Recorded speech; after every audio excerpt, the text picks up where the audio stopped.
Hello, everybody. Okay, so we're going to continue with study session 4 for the TEXES, the TEXES, that's the teacher certification in Texas, the TEXES ELAR, or English Language Arts and Reading tests for 7th through 12th grade, okay? And if you're just joining me, I have been teaching middle school for 11 years. And before that, I was teaching elementary school for 11 years. So now I'm attempting to teach high schoolers, okay? Again, I do have a bachelor's and a master's, but they're not in English. My bachelor's was in interdisciplinary studies, and my master's, I have received my master's in science, but it was in educational technology, okay? So it's not really concentrated on English or grammar, and so I'm really have to go back and study for this particular position. Okay, so let's go ahead and get started. Okay, so define and discuss the use of phrases, including prepositional phrases. Okay, so here it goes. It says, a phrase is a group of words that functions as a single part of speech using a noun, adjective, or adverb. A phrase is not a complete thought, but it adds detail or explanation to a sentence or renames something within the sentence. Prepositional phrases. One of the most common types of phrases is the prepositional phrase. A prepositional phrase begins with a preposition and ends with a noun or pronoun that is the object of the preposition. Normally, the prepositional phrase functions as an adjective or an adverb within the sentence. Okay, so it gives examples. And also, guys, later on, I plan to do some Quizlet and Kahoots, but I'm trying to figure out which program I'm going to use for the computer, either Zoom or I'm not sure. I know there's some other ones in there, but I'm not exactly sure. Okay. Again, examples for this particular subject of prepositional phrase. The picnic is on the blanket. Okay. So in the sentence, the picnic is on the blanket, the prepositional phrase would be on the blanket. Okay. And then I am sick with a fever today. The prepositional phrase would be with a fever. Okay. Among the many flowers, John found a 4-leaf clover. So the prepositional phrase for that particular sentence would be among the many flowers. Okay. All right. So if you need more help on prepositions, you can also Google or look up maybe some YouTube videos on prepositions. All right. The next card would be, or is, not would be, describe the use of participles and participle phrases. A participle is a type of verbial, that always functions as an adjective. The present participle always ends with ing. Past participles end with d, ed, n, or t. For example, dance, dancing, and danced. Dance, D-A-N-C-E, would be the verb, of course. The present participle would be dancing, what they're doing right now. And the past participle is what they did in the past, like either an hour ago or a day, is danced, E-D, D-A-N-C-E-D. The participial phrases most often come right before or right after the noun or pronoun that they modify. For example, shipwrecked on an island, the boys started to fish for food. Okay, the participial phrase would be shipwrecked on an island because it's past tense. Having been seated for 5 hours, we got out of the car to stretch our legs. The participial phrase would be having been seated for 5 hours, and then that's the present participle. And praised for their work, the group accepted the first place trophy. The participial phrase would be praised for their work, and praised, which has an ed, that is the past participle because it was in the past. All right. The next flashcard, discuss sentence variety and how to evaluate a passage for effect. for effective sentence variety.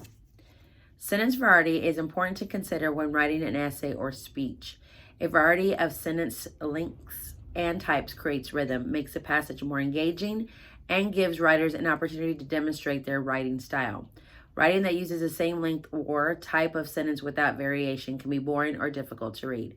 To evaluate a passage for effective sentence variety, it is helpful to note whether the passage contains diverse sentence structures and links. So that's sentence variety. All right, so the next flashcard is describe simple sentence structure. Sentences are classified by structure based on the type and number of clauses present. The 4 classifications of sentence structure are the following. Simple. A simple sentence has one independent clause with no dependent clauses. A simple sentence may have compound elements. So here are some examples. Judy watered the lawn. Okay, so the single subject is Judy. The single verb is watered. Judy, what did she do? Judy watered the lawn. And then you have Judy and Alan watered the lawn. The compound subject, there's 2 subjects. You have Judy and Alan. So Judy and Alan watered the lawn, and the single verb would be watered. And then the next sentence would be Judy watered the lawn and pulled weeds. So single subject would be Judy, compound verb watered the lawn, and another compound verb pulled. So there's 2. You have watered and pulled. Okay, so there's 2 compound verbs. Okay, and then weeds. So Judy watered the lawn and pulled weeds. So the last sentence says Judy and Alan watered the lawn and pulled weeds. So you have a compound subject. You have Judy and Alan. What did they do? What's the verb? Because there's 2 verbs, so that's a compound verb. Because if there's 1, it would be single. 2 is compound. Watered the lawn and pulled the weeds. So watered and lawn are your verbs. Okay. Cool beans. All right. Define and discuss the use of absolute phrases. An absolute phrase is a phrase that consists of a noun followed by a participle. An absolute phrase provides context to what is being described in the sentence, but it does not modify or explain any particular word. It is essentially independent. All right, you have examples. The alarm ringing, he pushed the snooze button. Okay, the alarm is the noun. The participle is ringing. The alarm ringing, he pushed the snooze button. Okay, and so the alarm ringing is also the absolute phrase. So again, the definition says an absolute phrase is a phrase that consists of a noun followed by a participle, okay? So this is another example. The music paused. The music paused. She continued to dance through the crowd. So absolute phrase is the music paused. And usually, if not all the time, the noun and participle, which is the absolute phrase, is going to be followed by, or it's going actually before the comma, okay? So the absolute phrase usually has a comma after it. Hopefully I have made myself clear. All right, here we go. So explain run-on sentences and how to correct them by combining or separating clauses. Run-on sentences consist of multiple independent clauses that have not been joined together properly. Run-on sentences can be corrected in several different ways.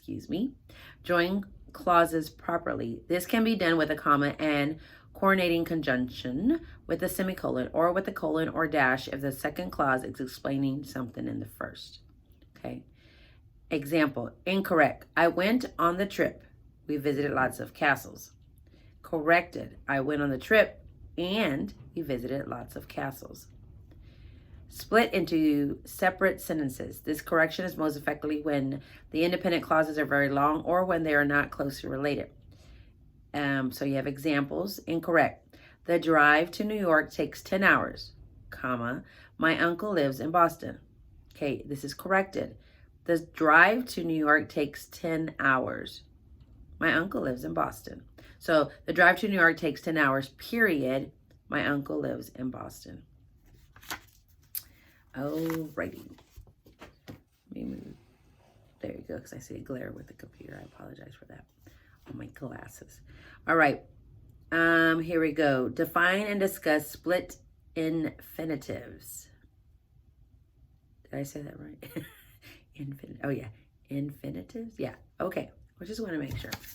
Okay, here we go. A split infinitive occurs when a modifying word comes between the word to and the verb that pairs with to.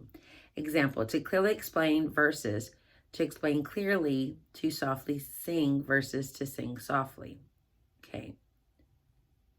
To clearly explain versus to explain clearly. Oh, I get it. To softly sing versus to sing softly. Though considered improper by some, split infinitives may provide better clarity and simplicity in some cases than the alternatives. As such, avoiding them should not be considered a universal rule. Okay. All right. Describe dangling modifiers and how to correct them. A dangling modifier is a dependent clause or verbal phrase that does not have a clear logical connection to a word in the sentence. Example, dangling. Reading each magazine article, the stories caught my attention. The word stories cannot be modified by reading each magazine article. People can read, but stories cannot be read. Therefore, the subject of the sentence must be a person. Okay. Correct it. Reading each magazine article, comma, I was entertained by the stories. So you have another dangling example. Ever since childhood, my grandparents have visited me for Christmas. The speaker in this sentence can't have been visited by her grandparents when they were children, since she wouldn't have been born yet.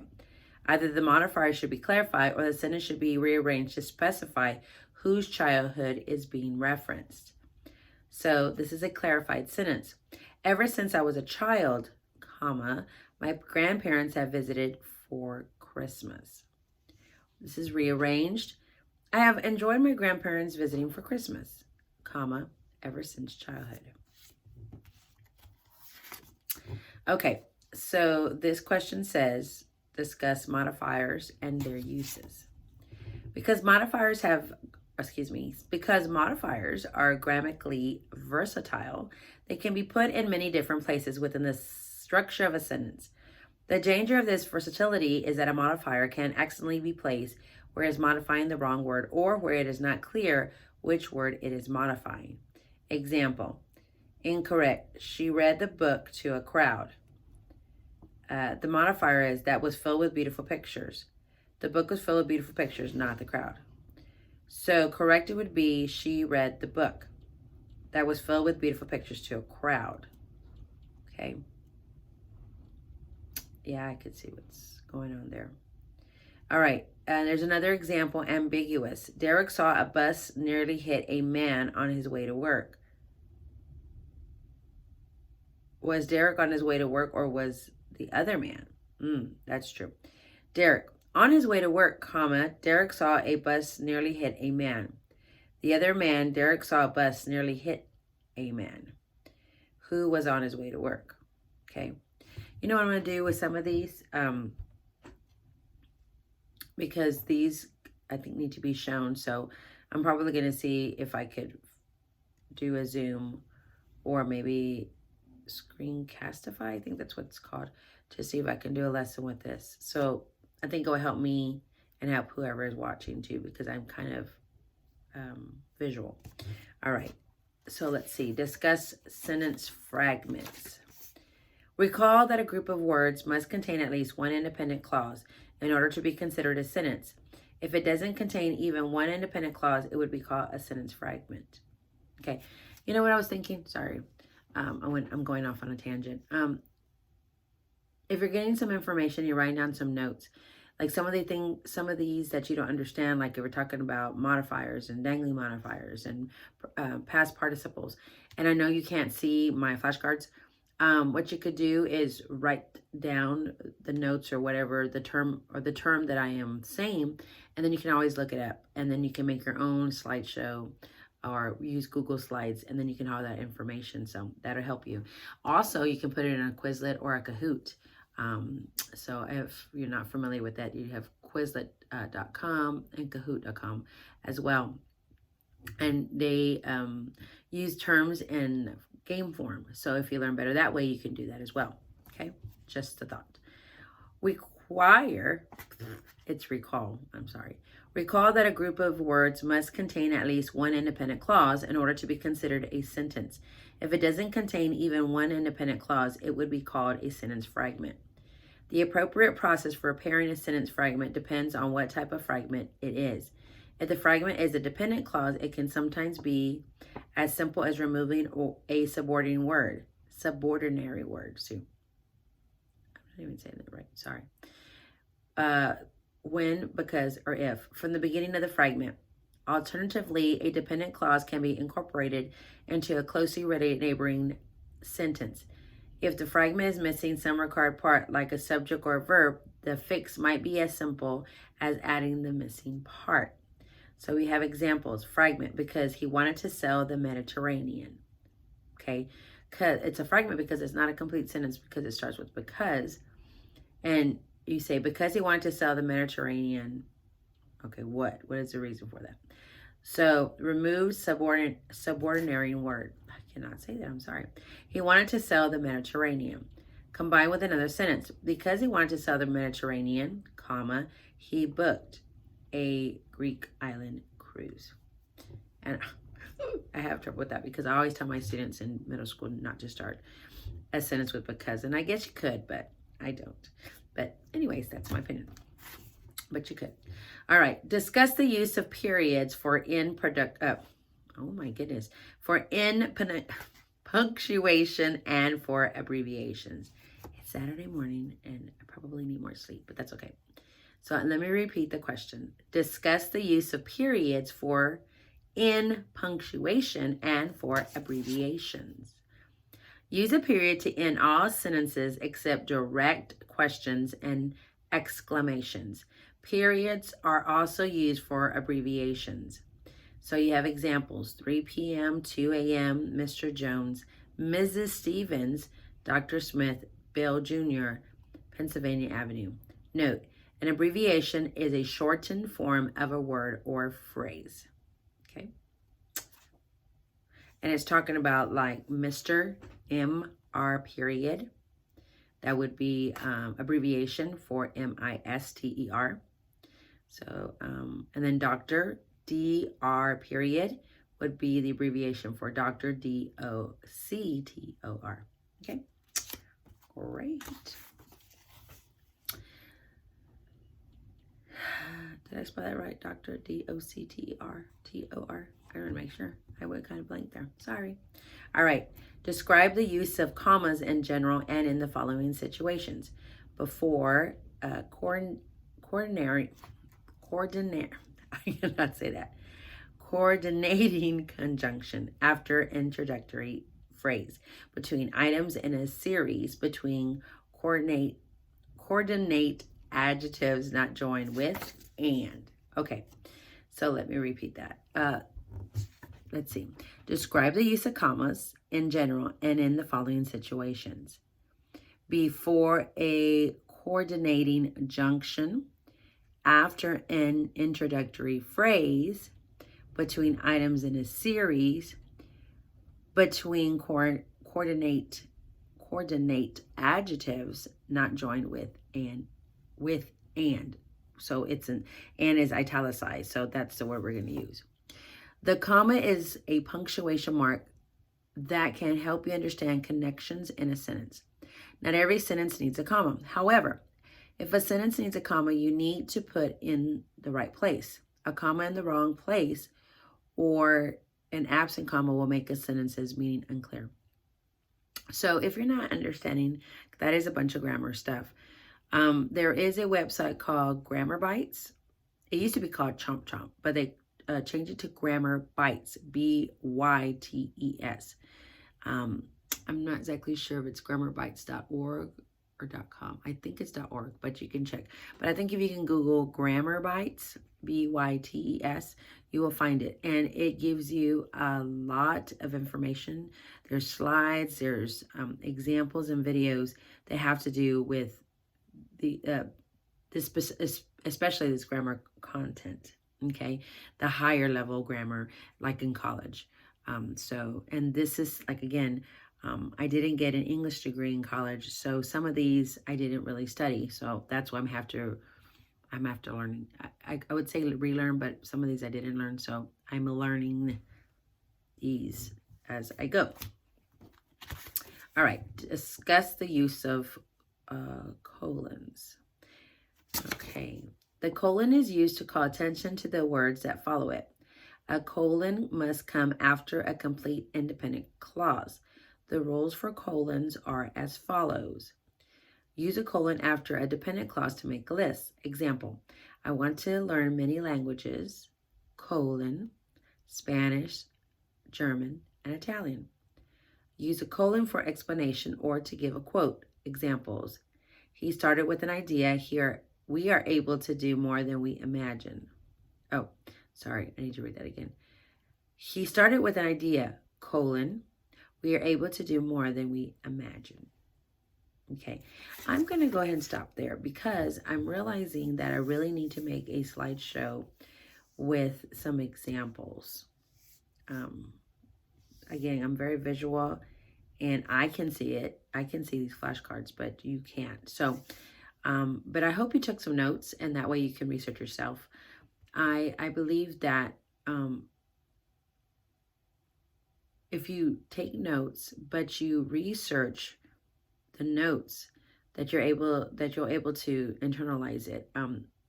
If I just take notes and I don't look over them or I don't use them further for studying, I'm not going to remember anything. So I use the notes and I go back and maybe, like I said before, Kahoot or Quizlet or something that I can use this information and manipulate it or use it in game form or complete sentences or fill in the blank, then that will help me learn. But just having this down is not gonna do it. So maybe you're the same way. So I suggest you do that.